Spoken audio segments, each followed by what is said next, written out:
Good afternoon and welcome to the March 23, 2023 meeting of the Rotary Club of Orlando. I'd like to extend a special welcome to all visiting Rotarians and guests today. We're very glad that you could join our meeting today.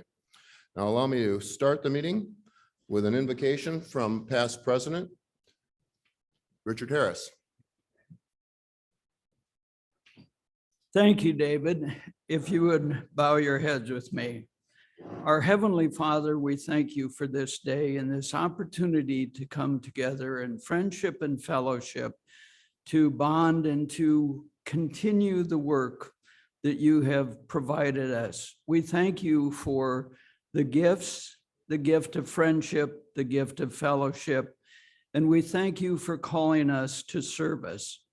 We ask you to guide us, to enlighten us, hold us close, and keep us on the path that you would have us walk. We ask you to bless this food to the nourishment of our body, bless the hands that prepared it, and bless those who are less fortunate than us, who may or may not have a lunch today. And we ask you to instill in our hearts a commitment to service, that particular problem is one that we can attack. We pray this in your holy name. Amen. Thank you, Dick. And now for patriotic music, the Rotary Club of Orlando's voice, past President, Attorney Heidi Eisenhart. Okay, everybody, let's do America the Beautiful standard. Let's do it. Oh, beautiful for spacious skies, for amber waves of grain, for purple mountain majesties above the fruited plain. America, America, God shed his grace on thee and crown thy good with brotherhood from sea to shining sea. I pledge allegiance to the flag of the United States of America and to the republic for which it stands, one nation, under God, indivisible, with liberty and justice for all. All right, thank you, Heidi. Great job as always. Now, to introduce our guests and visiting Rotarians, Ron Tile. And Ron, you got your hands full today.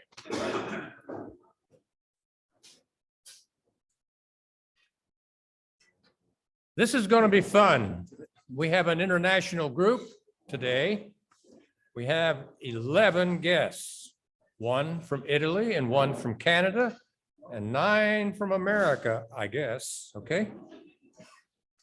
So when I call your name, please stand and remain standing because the club has a special song for you. So here we begin. From Canada, Barrie, Canada, is Mallory Steele. She's there in the back. Dr. Don Kennedy, a former Rotarian, is a guest of himself. Larry McCotter, a guest of Shasha, right over here. All right. Candace has brought the town with her. So we have Kate Dulo. Now, where's Kate? There she is, back there. David Atkinson. Ray Curry. Erin Whitehead, who is here for her 12th time. She's been here for almost a year now, trying to decide whether she's coming to Orlando to stay or leaving. Tyler Gibson. Where's Tyler? There he is. Okay. A guest of Judge Starr, Elizabeth, is Judge Brian Sandor. David Rose has 2 more weeks before he becomes a member, but he's here. Where is it? There he is. Okay, let's see. We have one more. And this is the biggie. He's from Rome, Italy. Luigi Martirano. We're glad to have you, Luigi. Now, have I missed anybody? I hope not. Anyway, Ken, would you please come up? Ken Chapman. Oh, no, we'll do it from there. He's not here? All right, Jim's going to do it. Now, all you Rotarians, back your chairs out and make all the noise. And after the noise stops, we're going to sing. All right, now do it. Hello, stranger, gather round. Welcome to our friendly town. Don't feel lonesome, let's shake hands. You're among Rotarians. All right.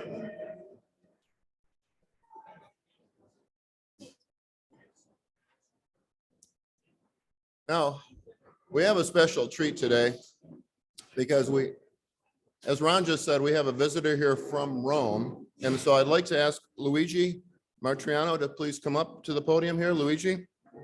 And we're going to do our banner exchange, which, oh, yeah. All right.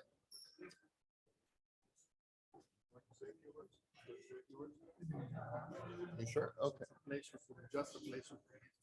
That's fine. Yeah. Talk a little bit about your club.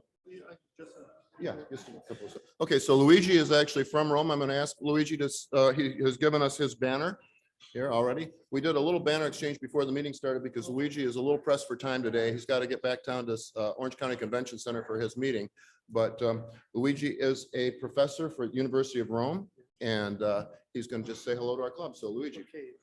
Only to say thank you very much for your stay here, because for me it's a pleasure to stay. My father was a great Rotarian because he was very active in Rotary, and he was governor of a district in Italy. And I remember when I went with him to Phoenix, Arizona, for the first time of my activity in Rotary, and I was enthusiastic. And so now it's a pleasure, and thank you very much. All right. And I hope you can come to Rome, and it will be a pleasure for our club to host you, obviously. I'd like to do that myself. Thank I you. know probably would. Thank you very much. Thank you very much. All right. Son of a district governor. That's impressive. So we got a son of a district and a future district governor also in the audience. So, all right. Now I would like to ask Liz Starr to please come up and give her classification talk. So Liz. Okay, very quickly. Hi, everybody. Luigi, you just made my whole day. I was in Rome last week, and if I knew you were going to be here, I would have come and seen you in your Rotary Club. So next time I go to Rome, I will come and see you. And if you ever need anything, come and find me here. You have friends in Orlando. Hi, everybody. My name is Liz Starr. I'm a judge here in Orange County. I've been a judge for over 8 years. I used to be a Rotary member over a decade ago when I had itty bitty toddlers. Now I have teenagers. And so the years come quick and fast, and life is always changing. And some of the constants in my life I have to remember to hold on to, and Rotary Club is one of those things. So I'm back. It means so much for me to be here. I hope that through my membership this year, I get to bring my children into the purpose and mission of Rotary and teach them all of the important things that are just the most important constants in our life, and that is to serve and give back to our community.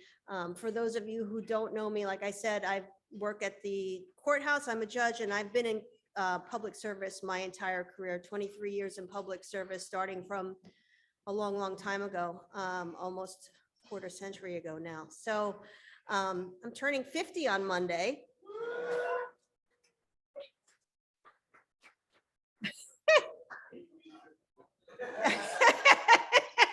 Yeah, I'm just a spring chicken. But anyway, I've been in public service for the past half of my life, and it means the world to me to be part of this group again. And thank you so much. Bye-bye.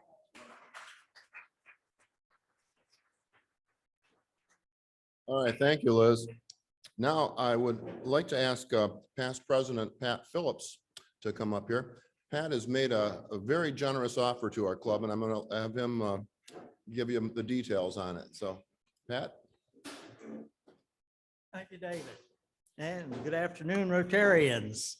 Good to see everybody here. I want to give everybody an invitation. This is Rotarians, guests, Rotarians that have a friend that might want to come to Rotary, bring them as a guest. If this is at my house, we used to have the annual party. It's a get together. It's a social occasion for the Rotarians at my house. And it'll be the last weekend in April. So you can, on Saturday, last Saturday in April, that's the April 29th. So put that on your calendar. You're going to get more information on it as we go on. But important thing is right now, get on your calendar so everybody can be there, and bring your spouses and bring your friends and guests to introduce them to Rotary and show people what we have a pretty good time at a social occasion. And it will be a covered dish dinner. Everybody can bring your favorite dish and bring your own bottle if you want to. And just get ready for a good just an unstructured social occasion to get to know your Rotarians and introduce your friends and guests to our Rotary members. So we look forward to seeing y'all there. And if anybody has any questions about it, you can call me anytime, email me, text, or whatever, and we can get you there. So, All right. 6 o'clock. We'll start at 6 o'clock. All right, thank you. Thanks, Pat. For those of you who haven't been to Pat's house, it's a great house for a party. I personally could spend all of my time just in his garage. It's the coolest garage I've ever seen. We'll hear more about that later. Okay, well, thanks very much for that. And now I'd like to get an update on the golf tournament. Brett Levitt's on the golf committee, and he's going to give us an update on where we stand with the upcoming golf tournament. Thanks, David. I appreciate it. Really, really good news. We're in great shape. We're trying to get 18 foursomes, 72 golfers. And right now we have 16 foursomes. So we're really doing well. So if any of you would like to join us, please do so. It's Monday, May 8th at Disney's Palm Course. And one other thing, we have sponsorships available for $100 to put your sign on golf carts. Now, as you might suspect, there are 72 players, so there's 36 golf carts, so 36 opportunities. Well, some of them are already sold, not that many, but please consider giving us $100 for your sign on a golf cart, and that would be very helpful to us. And if any of you have not signed up to play that would like to play, or have someone that would like to play, please have them get in touch with us. Thank you.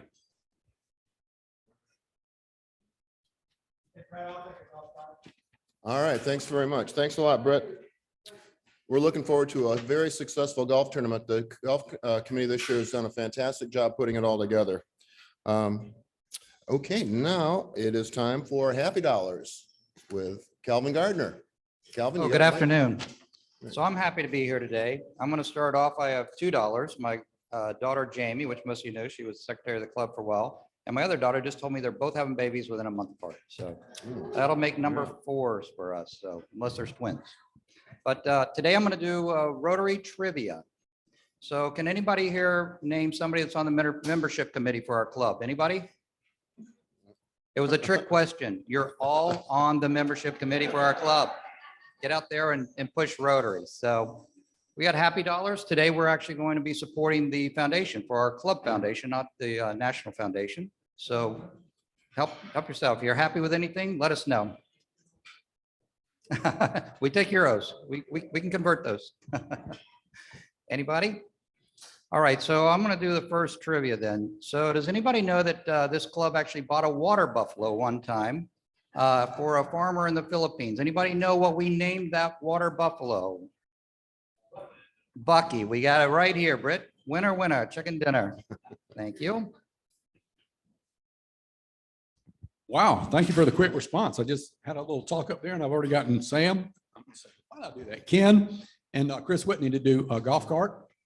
David, thank you so much. I appreciate it. And we've got a couple of players signed up too. So wonderful. Thank you. Oh. got to respond to for the foundation. We're on a roll with the golf tournament. So this is an exciting event for us. It could be a real banner deal. So let's support it. Thank you, George. All right, so we're called Rotary. Does anybody know why we're called Rotary? Anybody? Thank you. We do. We have a winner over here. So originally they didn't meet in a meeting hall. They actually met in people's offices and they rotated. Well, after about a year, they grew too big and had to get a meeting hall. Of course, the problem was they were about to go bankrupt because they couldn't afford it. So I think they had started maybe 4 more clubs and they required everybody to put in national dues. Anybody know what the first dues were for national? It was $1 and it made them solid for the rest of their Rotary career here. All right, anybody over here? Anybody? Anybody? Nobody's happy. Happy? Happy? We can take it any way we can get it. So anybody over here? There we go. We got some happy dollars. Oh, let me make my way around. We're good there. All right, I'm going to just start off with another one. So who can name the first woman president that we had in our club? Tommy, I know you had to get that one, right? It was Dorsa McGuire. She was one of the best presidents we ever had. Who can name what she did? The first thing she did when she entered our club. She rearranged the furniture. And we didn't lose any people in our club when she joined the club, but we lost quite a few when she rearranged the furniture. I have 5 happy dollars, one to further publicize April 29th. In the morning, we're having the district training assembly at Seminole Community or State College, Lake Mary campus. So that's going to go from 8 until noon. Then we go to Pat's that evening at 6. So it'll be a big Rotary day. Second thing is I need your help for tomorrow's food packing event. I have a small cadre of folks who signed up, so there are lots of openings. If you missed the link to sign up, send me an email if you can make it. Everybody has access to my email, so please sign up. We need the help. Our district is within striking distance of reaching 1 million meals again this year, but it takes a lot of folks to make that happen. Thank you. So when we brought women into our club, we didn't bring in one slaughtered lamb, we brought in a group. Can anybody name somebody that's still in this room that was in that original group? And Mary Ann, you can't say anything. Anybody? It was Mary Ann, who was, I think, our second woman president. Thank you. And you've been great ever since. How many percentage of women in the Rotary Club USA? Any guesses? 2. No, it's more than 2. It's 22. So you got it half right. There you go. Okay, I have 5 happy dollars. One for Luigi. You made my day. Like I said, I was just in Rome and I have a lot of family there. So you made me so happy today. 2, my beautiful friend Brian Sanders here with me today. That makes me so happy. And my daughter turned 13 on Sunday, and like I said, I'm turning 50 on Monday, so I have a lot of things to be happy about. And thank you. That's it. Thank you. Oh, we got one more dollar here. Just a $1 for just the gratefulness I have for all the visitors and guests that are here. And we have one other person of it. All right, we got some more happy dollars. Here's 20 happy dollars because I haven't been to Rotary in 10 years and I figured out how to put something in. But I'm a member from Port Charlotte, Florida. And my happy dollar is 2 things. I'm glad to be back and into a room with a bunch of Rotarians and friends. And because I live here now. And secondly, I had a grandbaby 2 weeks ago. So I've got a, come on, really. Okay, so there you go. Nice. We're glad to have you in the club today. Congrats, Don. Congrats. 2 happy dollars to meet all these new friends. Nice. Thank you very much. Good to have you here. All right, I want to turn it Okay. back over. All right, thanks, Cal. It was great, great job. Okay. One of the things we may not think about as often as we should is water. I was told that early settlers up in Sanford, Florida, they wanted to grow celery farms, and in order to irrigate their fields, they'd drill a hole in the ground and water would come bubbling out. Fresh, clean water, almost as much as you wanted. And there's very few places in the world that can say that, where they have that access to fresh, clean water just by drilling a relatively shallow hole and the water comes up. It's called an artesian well, and it's actually a man-made spring. We have a lot of springs in this area, but something that's that valuable has to be protected. And the St. John's Water Management District is protecting our source of water. Michael Register is the executive director of St. John's Water Management, and he's got quite a resume. He's a Florida Gator, master's degree in engineering from Florida, and he's been with the district 32 years, and he knows a lot about the workings of the district, and I've asked him to come and share that with us today. So please help me welcome Michael Register.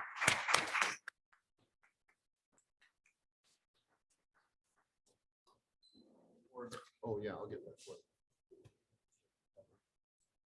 Okay. Thank you all for having me. It's always great to be here. As he said, I've been with the district. This will be my 33rd year. So I actually, and I'm a Gator, went to the University of Florida, got both my degrees in engineering, agricultural engineering from the University of Florida, and then went to work directly from there at the district as a young engineer one coming in, planning on working there for a couple of years and then moving into consulting, and ended up loving it so much that I stayed and kind of worked my way through the various areas of the district. And about a year and a half ago, when our last executive director, Dr. Ann Shortell, left, they ended up selecting me. So they must have been at the bottom of the barrel as the next executive director for the St. John's River Water Management District. How many of you in here have had any kind of interaction with the district? Anybody? All right, I see some angry faces and I see some happy faces. Hopefully some of them were positive. I've found in talking to people, their impression of the district and what they think we do is usually to do with that one interaction or whatever that interaction we have. If you could advance it, maybe. There we go. We actually have 4 core missions at the district that we work on. Water supply, as he mentioned, we are basically directed to ensure that all of our district has adequate water supply looking out the next 20 years. And then also protection of the water quality. It doesn't do you much good to have, water if it doesn't have good water quality. We also protect the natural systems through a lot of our programs, through our land management program and through our permitting programs. And then finally, we're tasked with ensuring that there isn't any worsening of flood damage. And so having that flood protection as a core mission. Next. That's all right. For those of you that don't know, there's some little facts about the district. About 12,000 square miles, almost 6 million people in our 18 counties that we have. They're in Northeast Florida. There are 5 water management districts within the state of Florida. We have about 1,400 lakes in ours and about 148 springs. Next. The St. John's River, where we get our name. And if for those of you that don't know, the water management districts were formed along surface water basin boundaries. And so that's why they split some counties and why they have some kind of odd shapes in some areas. But they basically tried to do that so that they could work on all aspects of whatever was needed within that drainage basin boundary. Our river does flow from south to north. An interesting thing, and this is why it's kind of a lazy river, it only has about 23 feet of actually elevation change from way down in Indian River County all the way up to Jacksonville, where it flows out into the ocean. So there's not a lot of driving head that's pushing that water. And actually the bottom of the river itself is actually below sea level all the way down to just west of Titusville in Brevard County. So it acts a lot like more of a big giant estuary than it does a river sometimes. And actually, because of all that, it regularly flows backwards. And that's one of the issues when we had the recent hurricanes. and we had all that flooding, there were two causes to those. One, we had 15 to 20 inches over about a 1,200 square mile basin area, which is right here around Sanford and the Central Florida area. And so that's just a ton of water coming down in that area. All that water had to go through some of those small little places in the river there by Sanford and Astor and on up. But while all that was going on, as the hurricane went across our state and blew into the mouth of the St. Johns, it actually caused the river to flow backwards all the way past Sanford and almost west of Titusville. So you had it pushing that way while everything was draining that way. There was no way for the water to go. And then the water actually had to drain out from those 1,200 square miles through that narrow thing with only that limited amount of head going out. So that's why the flooding persisted for so long. Next. A little janky there with the presentation, but one of the things people don't realize is that we also have a lot of land management responsibilities. We actually own 615,000 acres, of which we're about 425 we're lead manager on. And you kind of see it a little bit there. The green and the reds, we try to form these corridors so that we have these wildlife corridors throughout our part of the district. And we actually manage about 100,000 acres of forests. And we do some of that in cooperation with Florida Fish and Wildlife and other partners. Sometimes local counties also help us in the management of those. Next. We also do a lot of monitoring in order for us to be able to understand our systems and understand what is needed to protect them. We have to do a lot of monitoring. So we monitor, basically every aspect of water that you can think of: surface water levels, groundwater levels, springs, the quality of those waters, how much rain is coming in. We monitor submerged aquatic vegetation because that's a key to measuring how healthy some of these water bodies are. And a lot of this, we actually get co-funded with the USGS to help us out with that. Next. This just one quick example of the groundwater monitoring that we do within our part of the district. 764 water level wells and almost 470 of the groundwater quality, where we're measuring water quality. Next. Surface water here shows all the surface water stations. So we go out continually and take samples. We have some that are automatic. We have some that go out. You might see, if you see it in some of the press releases, we have problems with harmful algal blooms now because of the nutrients coming into our water bodies. And so if we see any kind of bloom that's out there, we take the sample and then we go ahead and send it in for analysis to see if it has cyanobacteria in it, which is one of the ones that causes the toxicity. And then we report that back. We also, like I said, monitor rain, and this is also jointly funded with USGS. Next.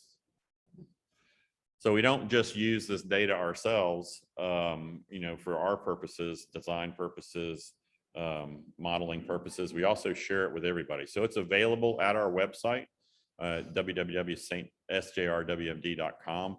We have a web portal, and you can basically click on any of our monitoring stations and get real-time data, as long as historical data for water quality, water levels, and flow for some of our springs. So that's all available to the public out there for their looking through and perusing.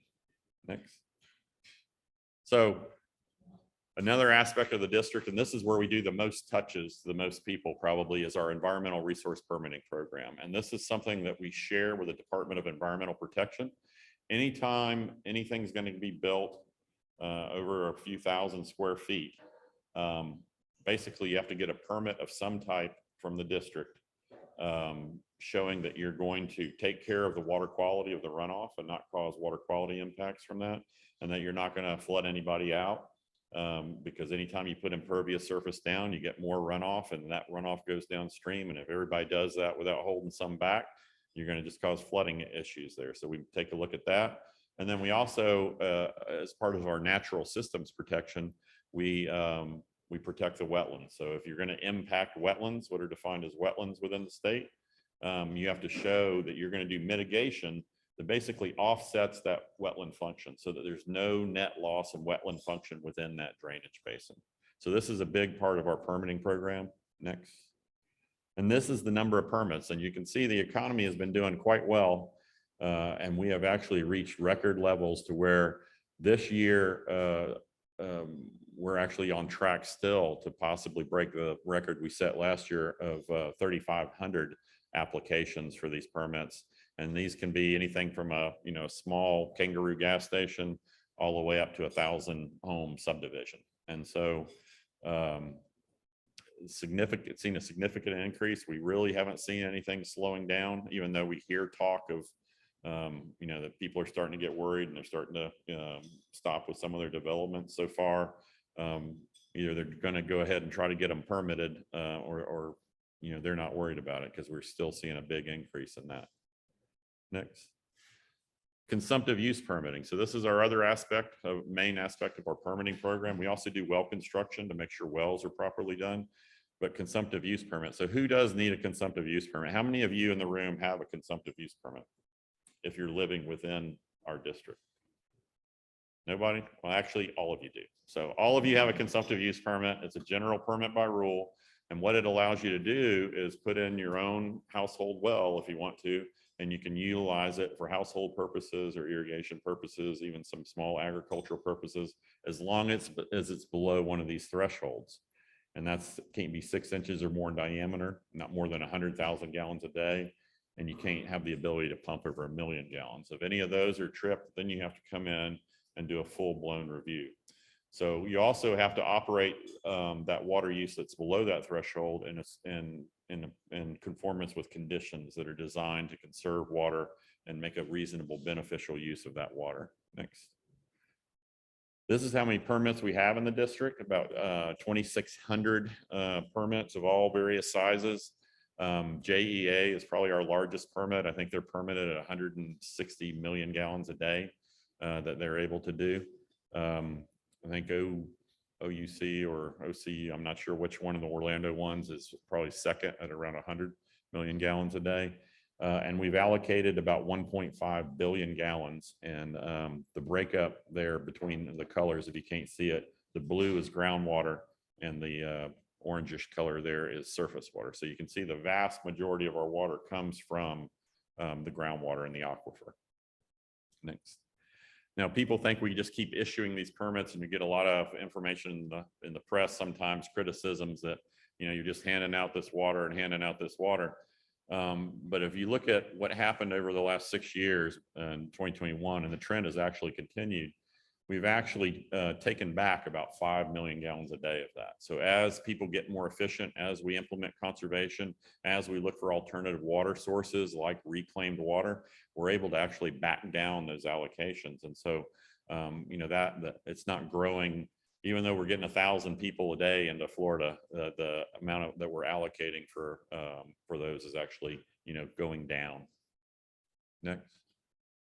And this shows actually the historic water use and the population. So you can see as the population goes up on the graph there, our water use, and this is from 2012 on the left all the way through 2021, I believe on the right, you can see that it's relatively flat. The majority of our water use is the blue there in the stack chart, followed by green for agriculture.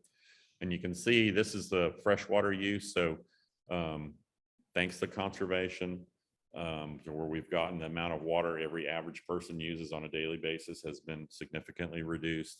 And also thanks to the implementation and use of reclaimed water and reuse, we've been able to keep the water we're actually either pulling out of the ground or pulling out of these surface water basins fairly stable over the last 10 years. Next.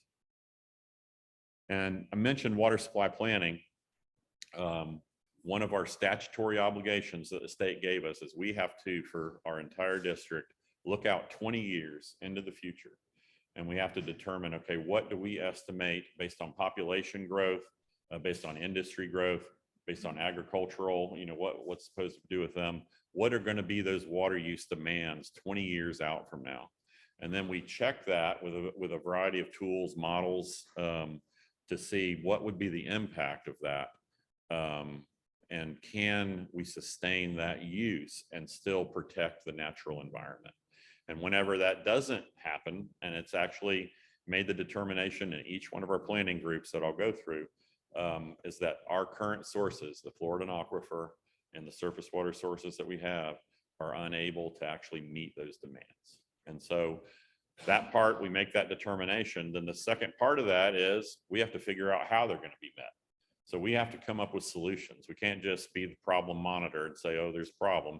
We also have to be, solutions oriented. So we have to work with the utilities, work with the local governments, work with industries like agriculture and business to figure out, what are the ways that we can develop water sources that meet this need while still protecting the natural environment like our springs. And then we put that into one of these plans, and we've divided up into 3 planning regions that you can see here. And what I'll do is I'll go through those very quickly and talk about maybe one big project that we have in each one of those. So if you go to the next, and so I'm going to talk about the North Florida Regional Water Supply Partnership. That's the one there at the top, kind of in green, and it also goes over into the Swanee River Water Management District, one of our sister agencies. You can go next. And the reason that we actually have to do some of this joint planning with water management districts that are beside us is we were built, as I mentioned before, along surface water boundaries. Well, the groundwater in the aquifer doesn't respect any of those boundaries whatsoever. So you can put a pipe on one side of the boundary and suck it up, and then it'll draw down the water on the other side of the boundary. So we have these cross-district impacts, which requires us to plan together. So in this one, JEA up in Jacksonville and some of the other utilities there are pumping enough water that they actually impact resources over in the Swanee River Water Management District, some of their springs and rivers. And so we're working together to solve some of those. One of the biggest ones we have, if you go back, it's Black Creek Water Resource Development Project. And that's a project we are setting, getting ready to actually we've started construction on part of it and hope to have it in the ground by 2024.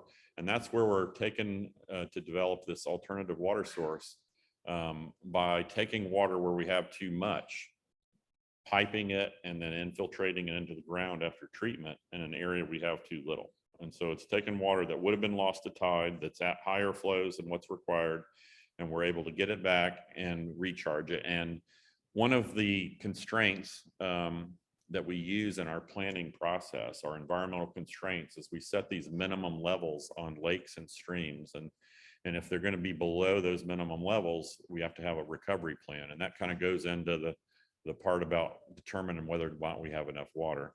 Well, this one, you can see the lake there that's kind of dried up. That's Lake Brooklyn up in Clay and Bradford counties.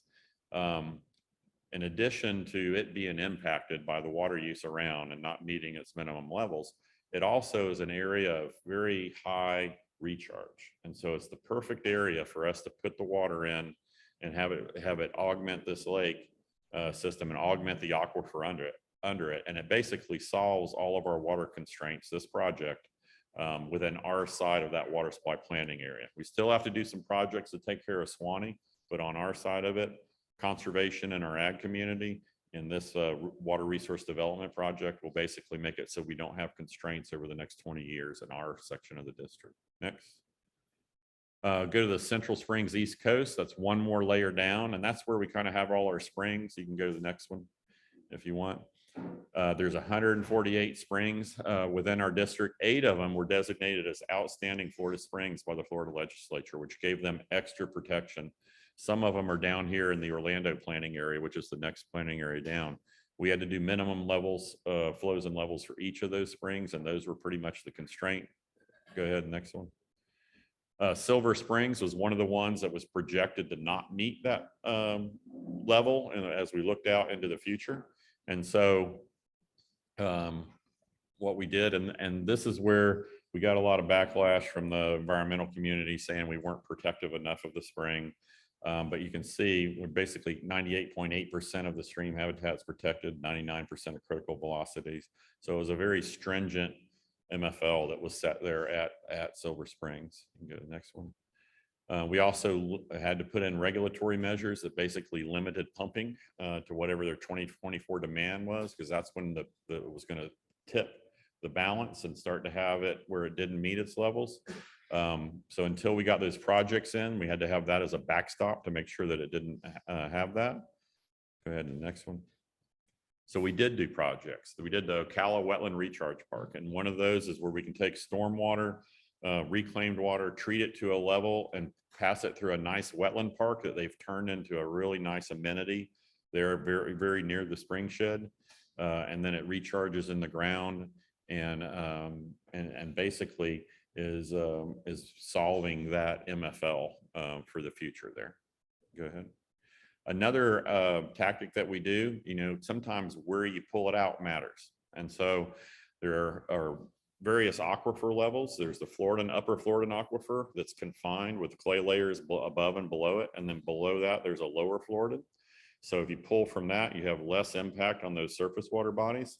And so one of the projects is Ocala is moving their water use further away from the spring and going to a lower aquifer. And that also is going to increase flow by 6.9 cubic feet per second there at the spring once it's completed. Next.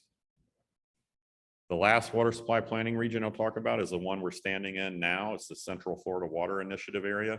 And this is one that got even more complicated because we're having to do us, South Florida Water Management District, and Southwest Florida Water Management District. So the more agencies you get together, the tougher it is. And this one has 3 of them in it.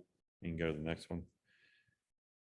So this is actually the top project that we're working on. And this actually shows right after the hurricane. So this shows the Taylor Creek Reservoir. And it's a little drone footage that shows where we've got a reservoir within that river that is holding back water that can be used for water supply for that area. We actually have a project. It's about 60 million that we're contributing, and it'll probably be about 700 million total by the time we get the entire thing built. But it'll raise the levee up that will allow us to hold back more water during these high water events and be able to have that for use in the Orlando area. So the plan is raise that up and then treat it and pipe it up to Orlando so that they can use it without impacting the springs in this area. Thanks. And this is just more information about that Taylor Creek. And I don't know why our titles are messing up there. We must have used some fancy font that didn't come through very well. Go to the next one. The Indian River Lagoon is another big source in our district of interest. We had a huge die-off of a lot, and people maybe have seen that, of the seagrasses down there. We had what was called the super bloom, where finally, from all the nutrients that have been coming into this lagoon does not flush very well. Water in there can stay for years and years before it's interchanged and flushed out. And so, and it goes all the way from South Daytona all the way down into South Florida Water Management District. You can see some details about the size of it and all. But the basic problem is when it was developed for agricultural purposes down there, a lot of the water was diverted from the St. Johns River to the Indian River Lagoon. So it carried fresh water, which it didn't need. And then it also carried a lot of nutrient loading that it didn't need. And so over years, that's just been continually doing. And then we also had development prior to effective stormwater regulations. So the result is, all this nutrient laden water that's going to a water body that doesn't have the ability to pump it out for a while. And so in doing that, algal blooms are natural and they happen all the time. But what this did is kind of reduce the lagoon's ability to bounce back from those type of things. And it actually increased the likelihood that you're going to have this kind of super bloom. That's what happened. It wiped out most of the seagrass within there. That's why you've seen maybe news articles and things about manatees starving down there, and how the Florida Fish and Wildlife Service is actually feeding them lettuce and stuff to help them out into some feeding stations. We participated with them on that to do water quality monitoring, just to make sure that they were doing it in a way that it wasn't going to cause more problems for the lagoon. But this is a key area of our district that we have a lot of focus on, and you'll see that with some of the projects that we have coming up here. Next. So what are we doing in there? We've done a ton of projects. Sorry, I apologize about it kind of leading over there. But we've basically put about $38 million into little projects that we do with local governments. And you can see all the dots over there on the right are all the projects that we've done along the lagoon. We also have some district-led projects, which are listed out there, including rediversion and muck dredging. And also some plantings that we're doing. But I'll talk about that a little bit on the next slide, I think. Crane Creek project is one project. So what we're trying to do with this is we have those ditched and drained systems that are sending that water to the lagoon. We're going to take that, put it in a reservoir and clean it up, and then get it back to the river. So we're putting it back the way that it was. And this project in itself, you can see 24,000 pounds of nitrogen a year that'll no longer be going to the lagoon, 3,000 pounds a year of total phosphorus that'll no longer be going to the lagoon. A cost of about $23 million, $24 million. We're sharing that with FDEP contributing Brevard County, and then also some more from FDEP on alternative water supply, because it has a dual benefit that it's cleaning up the lagoon, but it's also making more water available within the river that can be used for water supply. So it's got a, kind of a win-win thing. Next. And then we have a similar project, C10, that's a little bit bigger. It'll be about 40 million. And you can see it's about 29,000 pounds of total nitrogen. We've got that design complete. We're just working through some of the permitting issues and the funding issues. We got to come up with a little more money to get to the 40 million that we need in order to build this. Next. Lake Apopka, which is very nearby here. I know those of you that have been in the area for a long time probably know the history of that. It used to be like the premier bass fishing area in the state. A lot of farming activity, a lot of nutrients flowing into the lake, and it basically became this pea soup looking lake. We have been working, since I've been there, so at least 30 years on cleaning it up. We were directed to buy those farms out and basically kind of rehabilitate the land there. It is the 4th largest lake in Florida, so it warrants our interest. And we actually began, and there it is, back in '87. You can turn to the next one. So we've done a lot of things. We implemented, in addition to buying them out, we also implemented the Marsh Flowway project, which basically uses the natural cleaning ability of wetland systems. So we created this giant wetland, pumped water from the lake up into the wetland, let it clean it up, and you can see the lake water in and the lake water out and those two things. So we did that, and you can actually see kind of the clear water flowing in on the picture too of the project. You can go to the next one. So this is the total reductions that we've had in that over the years, about 2.5 million pounds of phosphorus load reduction, and about 3,300 more pounds from just cost share projects. If you look at the graph there on the bottom right, that is the target is that line at the bottom. And for the first time, the annual average phosphorus concentration within the lake has met that target goal this last year. Now, could it pop back up, depending on the weather and all that? Yes, it could. But it also means that we need to continue on doing projects to make sure that it continues to drive that downward. Yeah, you had a question?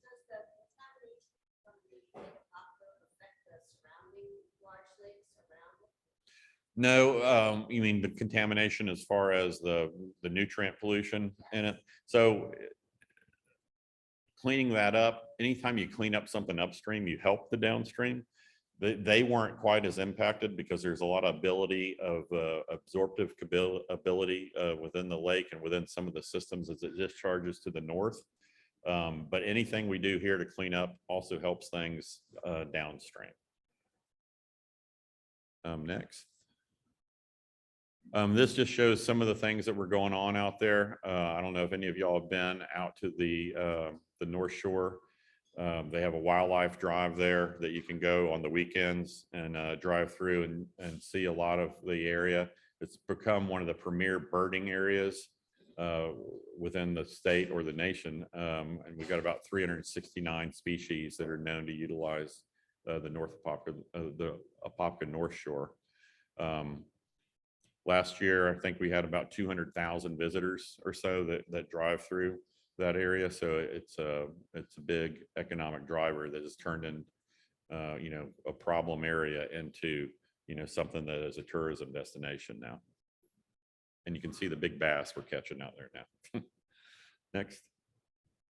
And so I'm kind of end it here, and feel free to take questions on anything, but what we're trying to do at the district now is really kind of be results driven to where we have our cost share projects, and this just kind of shows where they're at throughout all of the state. And I won't read all the benefits of it, but you can see it's significant benefits of nutrient reductions that we've had, significant improvements in water conservation, some significant improvements in alternative water supplies.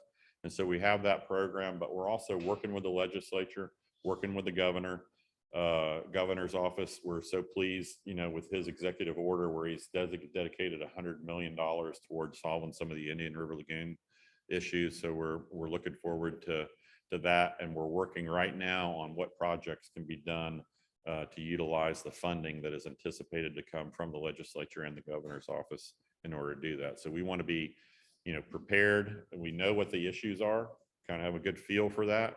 We actually know what some of the solutions are that want to happen. So now that funding is becoming available, we want to be ready, willing, and able to just jump on it and do some of these big projects that'll really turn the needle and make a difference out there. So that's all I've got. I'm happy to take any questions from y'all and way in the back.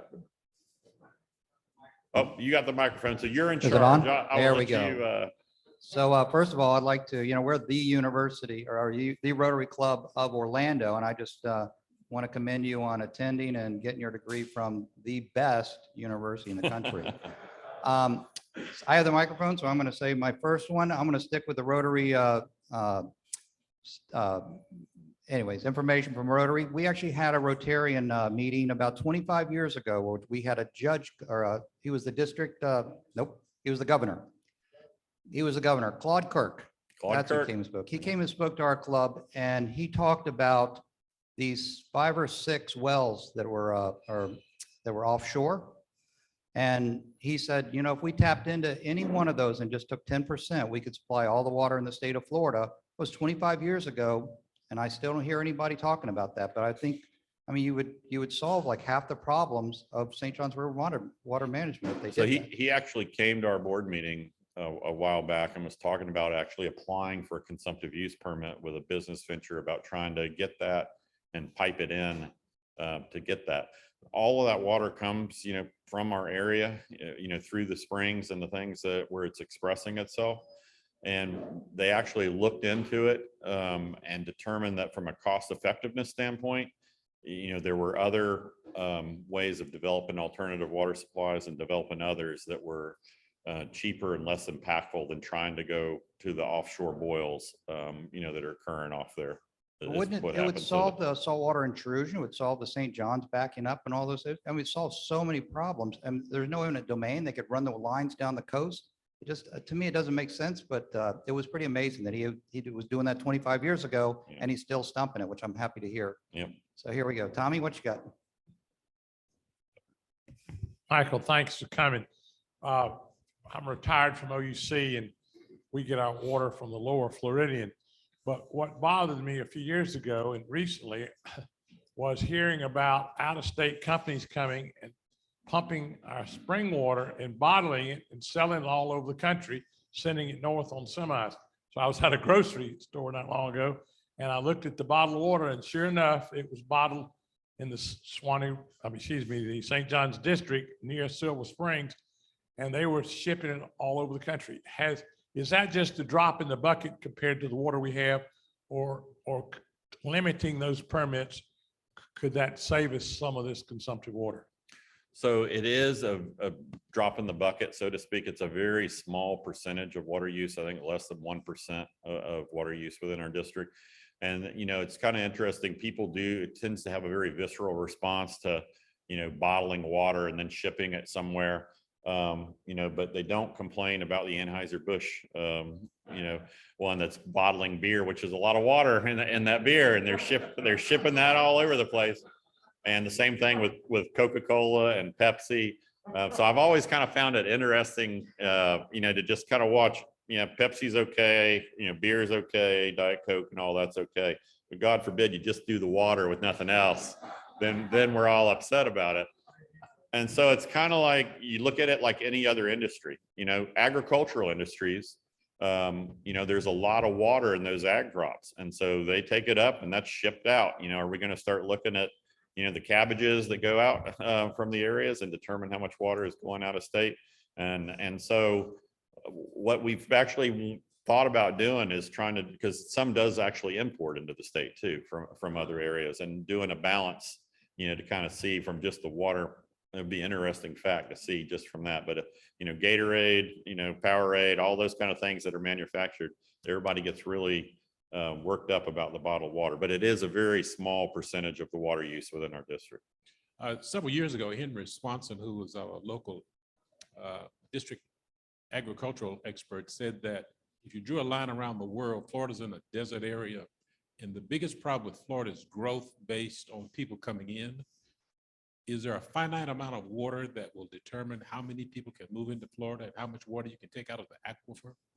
So in our 3 water supply planning areas, there is a finite amount that you can take out of the aquifer, because that's a kind of a mass balance thing of, you got rainwater that's recharging it, you got water that's going out either through springs, through lateral seepage into the ocean, or from people withdrawing it. And so, we have some very good models that are able to estimate the effect of water withdrawals on the Florida aquifer. We actually have one that goes all the way up to South Carolina, because that's where the extent of kind of where the Florida aquifer begins. And so we did these big models so that we could eliminate edge effects, because that's where you don't have the good relationship as far as, really being able to tie down what those results are. But in the middle of the model, it works pretty well.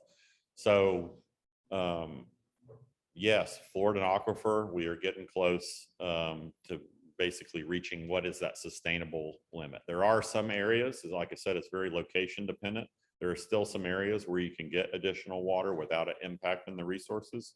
But overall, the cumulative effect, which is what we're able to model now, before we really didn't have those tools that could model the cumulative effect of all the water use within the areas.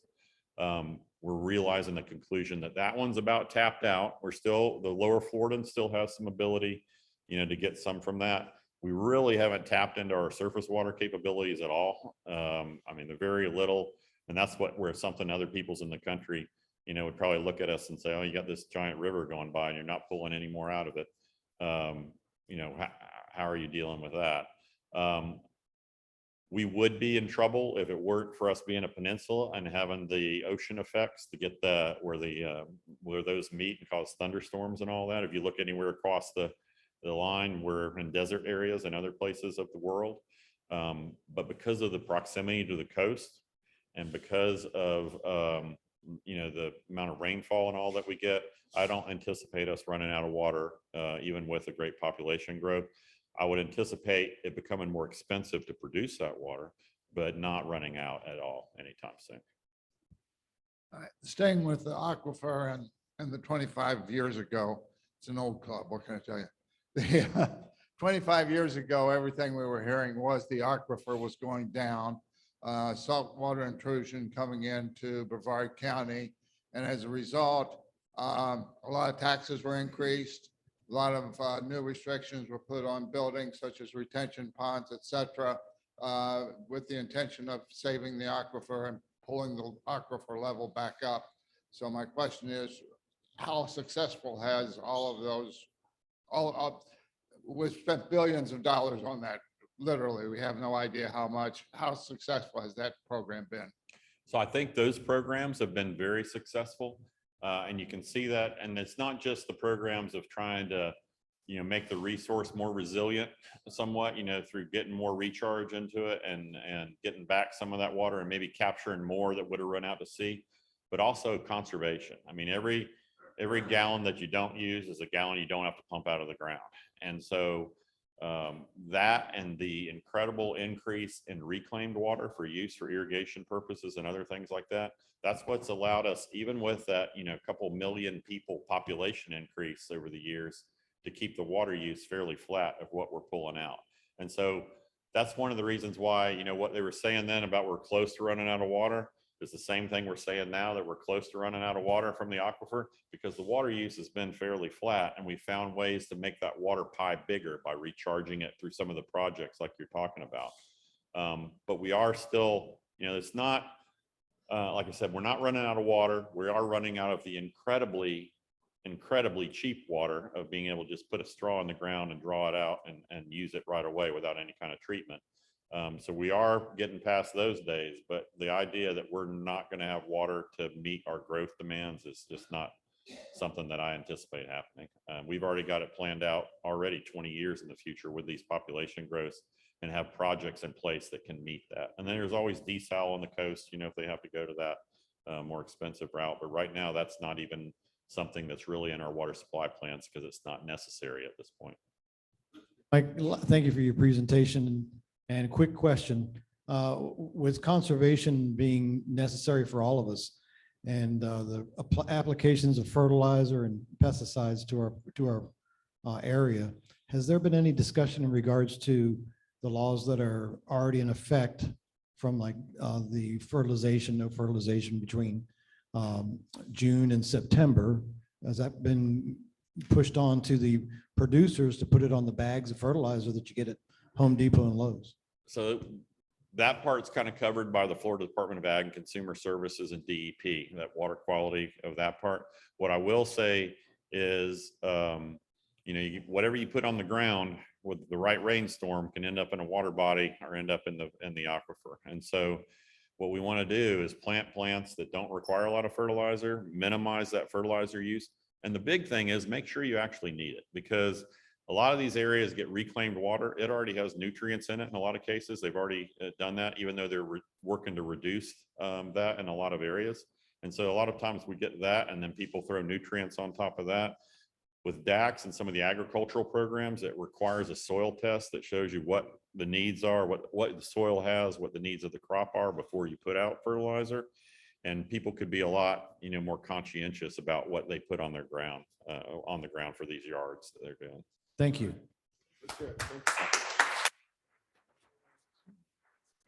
Thank you very much, Michael. That's a great presentation. We've got a little small gift for you here. Thank you. So, Appreciate that. thank you again. We really appreciate it. So let's have a hand for Michael Register. We've got one last bit of housekeeping to do before we call the meeting. Tammy, do you want to bring the drawing up here for the raffle? Okay, the winner of the raffle today is number 040043. 040. We got David Rose. Come on up, David.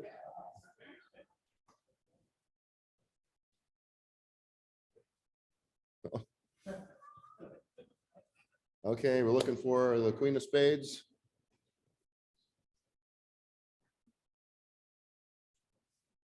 Yeah, only one. Oh, okay. Better luck next time. Thank you. But you do get your money back. Okay. All right. Thanks very much. And with that, I'm going to say, remember, we're a business club. Do business with other Rotarians. And now please join me in the four-way test. Of the things we think, say, or do, is it the truth? Is it fair to all concerned? Will it build goodwill and better friendships? Will it be beneficial to all concerned? Remember to turn your phones back on. Our meeting is adjourned.